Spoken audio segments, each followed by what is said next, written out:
Hey YouTube, today I'm taking a spin with Batman because in this episode we're going to be reviewing this classic Batmobile.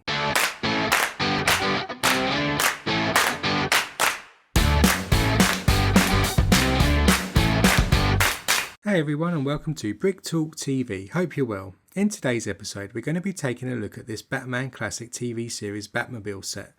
Released mid-2021 under set number 76188. This set comprises of 345 pieces, spread over 3 bags in the box. The set also contains 2 minifigures. Please remember to hit that like button and hit subscribe with the bell notification to be notified of future reviews we do on this channel. But back to this set. If you want to check out the build experience, I'll put a link here to the live build we did for this set and you can check out how it all comes together and the build experience. As mentioned, the set does contain 2 minifigures.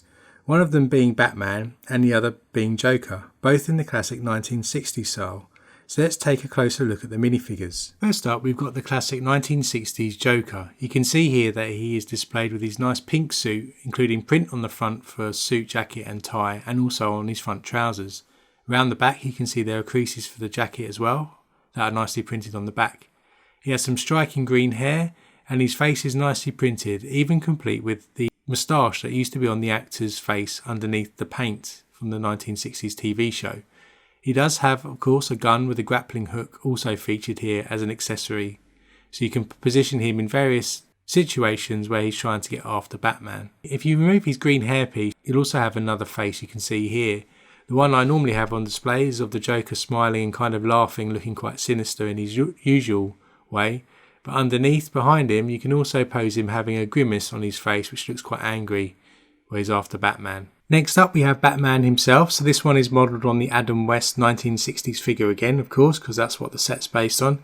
And you can see straight away he's got this smirk on his face, he's got a batarang in his hand and he's also sporting a nice blue navy cape. He has blue legs, which would be normally tights in the TV show, which does have some print on the front there to show some detail. And on his torso he's also got some print and he's got his Bat utility belt around his waist. That is also printed on the back, but you can't see that due to the cape being in the way. He also has a nice moulded head or cape that sits on top of the minifigure head, which has nice detail outlining his eyebrows and his nose, which you would remember from the TV show. If you remove his headpiece, then you can see that there's a nice smiling minifigure face that is available to display. He does have that weird print of those white things above his eyes just to come through on the helmet once it's on there, but I've currently got the minifigure pose with a sort of smirk or grimace on his face, which looks much more aggressive, like he's fighting the Joker. So first up, in the first bag inside the box, you'll build this Batmobile stand. As you can see here, there's a nice big plate here which does require a sticker to be put onto the plate in order to display this plaque. It gives you details around the Batmobile itself, such as how fast it goes, how many people it can carry, what its width and length are, and what engine it has inside the hood. You can see that there is a nice dome or dish behind that, which is where you actually position the Batmobile itself, and there's a Technic pin that sticks out from the middle of that, and that is where it actually connects into the base of the Batmobile.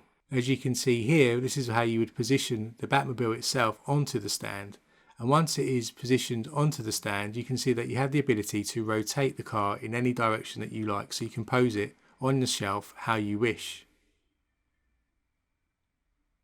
Removing the car and flipping the base over, you can see that it's quite an easy construction, made of various plates and wedges that come together with the dome connected on top, and you can also connect the plate, as you can see here, so that you can display that plaque in front quite firmly and securely as one unit. So looking at the Batmobile itself, you can see here in the passenger side there's some detail and some stickers that you put on some double cheese wedges here to give the notion of some dials and some gadgets that people can use. There's also the central red telephone here that Batman can use to contact base or the Batcave or Alfred. They've also got the curved glass pieces as the windscreen and the rear windscreen. In the driver's side you can see that there is the driving wheel or the steering wheel, and we continue to have those 3 pipes that stick out the back just behind the driver's seats and passenger seats, where weapons I think used to fly out from the TV show. There's also the red light on top which used to flash as Batman used to drive along chasing after the Joker or any other sort of villain. Looking at the back here you can see that in the middle there's a large boot area, and if you open up the boot area, this is where I'm currently storing some of the spare parts which can be used to change the configuration of the front bonnet so you can hide the cannons that are currently on display and have a smooth bonnet if you wish. There's also some batarangs in there as well, and some other spare parts which can be used such as for missiles. Looking at the front here on the bonnet, you can see the two cannons I mentioned earlier which can be fired. They are active, so you can use them in play. And we do have a sticker here on the front just to outline the red line that goes across the bonnet. There's a gold piece as well that sits inside between the two windscreens at the front, and you can see here how the bonnet itself slopes down using various tile pieces. Looking right into the front here, you can see how they've done a great job in terms of getting the shaping of the front of the car done here. You've got the nice curve of the bonnet at the top which goes into the headlights, and then at the front here you've got the front grille which really curves around at the top and at the bottom, so it does really give it a distinctive look at the front.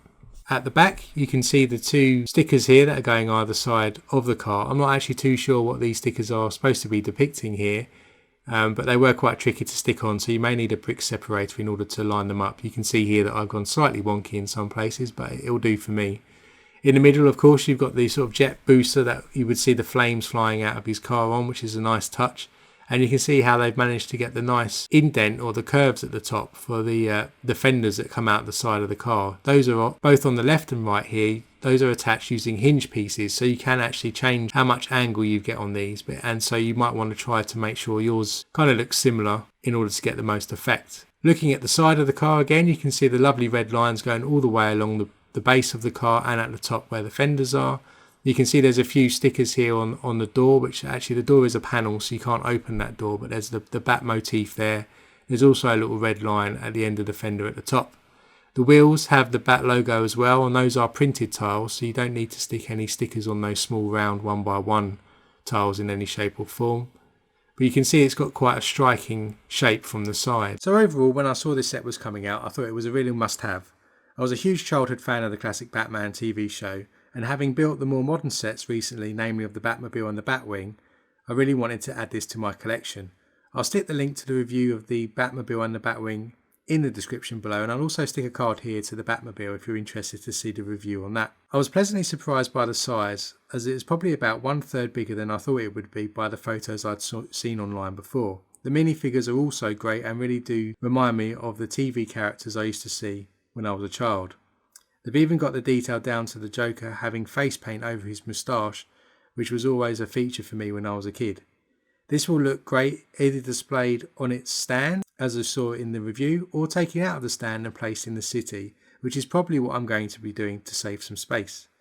So hopefully you found this review helpful. If you did, as always, hit that like button so we can reach more viewers, and hit that subscribe button with the bell notification on to be notified about future reviews we do on this channel.